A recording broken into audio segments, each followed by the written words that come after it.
17 अगस्त 2022 को पतंजलि के खिलाफ इंडियन मेडिकल एसोसिएशन ने सुप्रीम कोर्ट में एक मामला दाखिल किया था।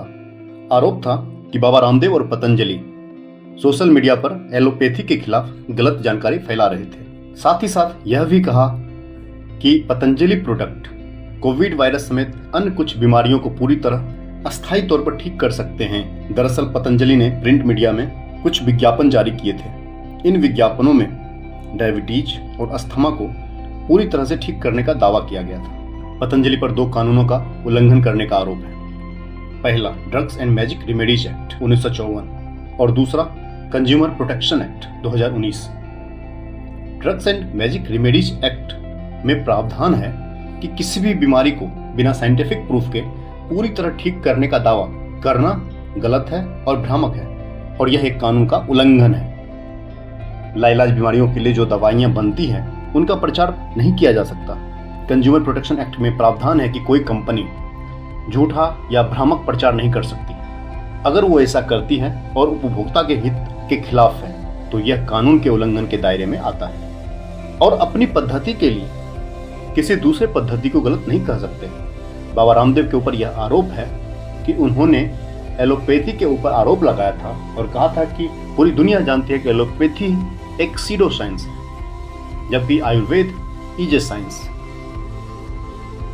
सुप्रीम कोर्ट नाराज क्यों है, यह प्रश्न उठ सकता है। सुप्रीम कोर्ट में जस्टिस अमानुल्लाह ने 21 नवंबर 2023 को सुनवाई के दौरान कहा था कि पतंजलि को सभी भ्रामक दावा करने वाले विज्ञापनों को तुरंत बंद करना होगा। कोर्ट का कहना था कि ऐसे किसी भी उल्लंघन को बहुत गंभीरता से लिया जाएगा और हर एक प्रोडक्ट के झूठे दावे पर 1 करोड़ रुपए तक का जुर्माना लगाया जा सकता है। बाबा रामदेव अगले ही दिन प्रेस कॉन्फ्रेंस करते हैं यानी 22 नवंबर 2023 को और खुले रूप से एलोपैथी को झूठा कह देते हैं और कहते हैं कि महर्षि चरक के समय से ही इस देश में आयुर्वेद चल रहा है। तो कोर्ट के अनुसार यह कोर्ट के आदेश का अवहेलना है। अब हम समझते हैं सुप्रीम कोर्ट का आदेश और अवमानना क्या है। यही जज अमानुल्लाह अभी पिछले सप्ताह ही बताया था कि we will rip you apart, यानी हम तुम्हें फाड़ कर रख देंगे, हम तुम्हारी तकिया उधेड़ देंगे। कोर्ट की अवमानना के लिए सर्वोच्च न्यायालय के न्यायाधीश का इस तरह से धमकी देना, इस भाषा पर अनेक पूर्व न्यायाधीशों ने आपत्ति भी प्रकट की है। सुप्रीम कोर्ट ने भ्रामक विज्ञापन मामले में पतंजलि के खिलाफ काफी सख्त टिप्पणियां की। इससे पहले गुरु रामदेव और पतंजलि आयुर्वेद के एमडी आचार्य बालकृष्ण ने हलफनामा देकर माफी मांगी थी, लेकिन सुप्रीम कोर्ट ने उसे खारिज कर दिया और कहा कि हम इतने उदार नहीं होना चाहते।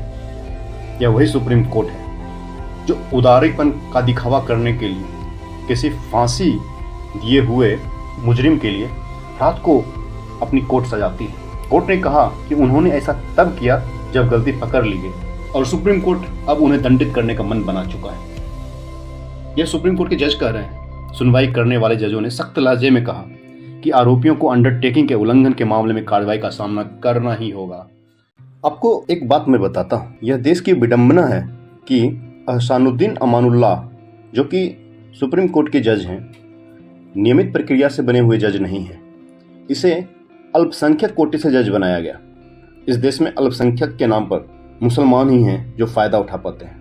यद्यपि इनकी जनसंख्या 20% है, लगभग 25 करोड़ भारत में मुसलमान रहते हैं। पारसी, यहूदी, सिख, जैन, बौद्ध, ये सब माइनॉरिटीज हैं, ये सब, लेकिन लाभ आज भी सिर्फ मुसलमान को मिलता है और इसी लाभ प्रक्रिया के कारण अमानुल्लाह सुप्रीम कोर्ट के जज बने हैं। अब हम समझते हैं कि अदालत की अवमानना क्या होती है। अदालत की अवमानना के बारे में पिछले साल एक मामला आया था प्रशांत भूषण का। सुप्रीम कोर्ट ने बार बार माफी मांगने के लिए उसे कहा था, लेकिन प्रशांत भूषण डटा रहा, माफी नहीं मांगी, क्योंकि प्रशांत भूषण जानता था सिस्टम तो उनका है। वह जानता था कि उसका उखाड़ने वाला कोई नहीं। अंत में उसे अपराधी घोषित करते हुए सर्वोच्च न्यायालय ने अपने मन का आकलन करते हुए 1 रुपये का आर्थिक दंड दिया था, जो उसने मीडिया को दिखाते हुए कोर्ट की खिल्ली उड़ाते हुए धूर्त मुस्कान के साथ दिया था। जबकि बाबा रामदेव ने 2 बार बिना शर्त माफी मांगी, उसे अमानुल्लाह ने स्वीकार नहीं किया। तो अदालत की अवमानना क्या होती है, इसे बहुत ही साफ साफ संविधान में या फिर सुप्रीम कोर्ट की प्रक्रिया में समझाना होगा। नहीं तो जो इनके जानकार हैं, धूर्त हैं, वो इसका फायदा उठाएंगे और सुप्रीम कोर्ट का मूल्य 1 रुपया लगाकर खिल्ली उड़ाएंगे। अब हम समझते हैं कि पश्चिमी चिकित्सा और आयुर्वेदिक चिकित्सा में अंतर क्या है। भारत 1954 का नेहरू सरकार का बना हुआ कानून, जिसमें लिखा हुआ है कोई कैंसर, लकवा, मिर्गी, ब्लड प्रेशर, नपुंसकता, संतानोत्पत्ति ऐसी रोगों के निदान का दावा नहीं कर सकता। 1954 का बना हुआ कानून, 2024 में हम जी रहे हैं, लगभग 70 साल। भारत में आयुर्वेद वैदिक काल से ही है। यह कानून उस पर प्रतिबंध लगाता है क्योंकि उसमें अनेक बीमारियों को ठीक करने के लिए दवाई बताई गई है जो जड़ी बूटी से बनती है। हमारे देश में आयुर्वेद चिकित्सा ब्राह्मण ही करते थे, जो जंगलों में जाकर जड़ी बूटियां ढूंढ कर लाते थे। काढ़ा, चंद्र, लोह, ताम्र, भस्म जड़ी बूटियों को सुखाकर कूटकर पाउडर बनाते थे और वह पाउडर दवा का काम करता था। एलोपैथी में डॉक्टर की फीस है जो निश्चित होती है और चुकाना ही पड़ता है। इसमें कोई बीमारी ठीक नहीं होती। हृदय रोग, ब्लड प्रेशर, डायबिटीज आदि हुआ तो जीवन भर दवा खाते रहा और ये दवाई कभी भी उस बीमारी को ठीक नहीं करती, अपितु फिर इनसे अन्य रोग भी पैदा होते हैं, जैसे कि किडनी की बीमारी, हार्ट की बीमारी। जबकि योग कहता है कि योग करो और बीमार ही ना पड़ो। आयुर्वेद में रोग का निदान होता है, दूसरे रोग नहीं आते एलोपैथी की भांति। दवा माफिया आयुर्वेद को समाप्त कर देना चाहता है। बाबा ने तो एक उच्च स्तरीय आयुर्वेद अनुसंधानशाला भी खोला है और मिलॉर्ड को इस पर आपत्ति है।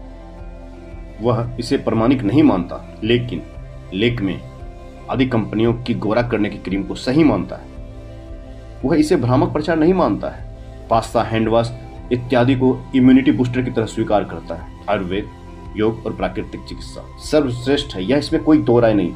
किससे इलाज करवाना है यह तय करने का अधिकार सिर्फ रोगी का होना चाहिए या रोगी के परिवार का। हम आवश्यकता अनुसार आयुर्वेद चिकित्सा का उपचार कराएंगे और एलोपैथी का भी कराएंगे, किसी को इसमें आपत्ति नहीं होनी चाहिए। रही बात विज्ञापन की, तो भारतीय में विवेक है, उसे कौन मूर्ख बना सकता है? कोई नहीं। जबरदस्ती एलोपैथी को थोपने और आयुर्वेद को हतोत्साहित करने का प्रयास पूरी सिस्टम की तरफ से की जा रही है। एलोपैथी इलाज में हॉस्पिटल में ही लूट चलती है। आप मजबूरी बस अगर हॉस्पिटल में चले गए तो उनके लिए आप बलि का बकरा हैं, न कि एक बीमार इंसान। आपको घेर कर, डरा कर उन्होंने आपको लाखों रुपए का चूना लगा देना है। एलोपैथिक औषधि में असल कीमत से 5-10 गुना की MRP प्रिंट करवाई जाती है और उससे आम लोगों को लूटा जाता है। माननीय मिलॉर्डो ने यहाँ भी आंखें बंद कर रखी है।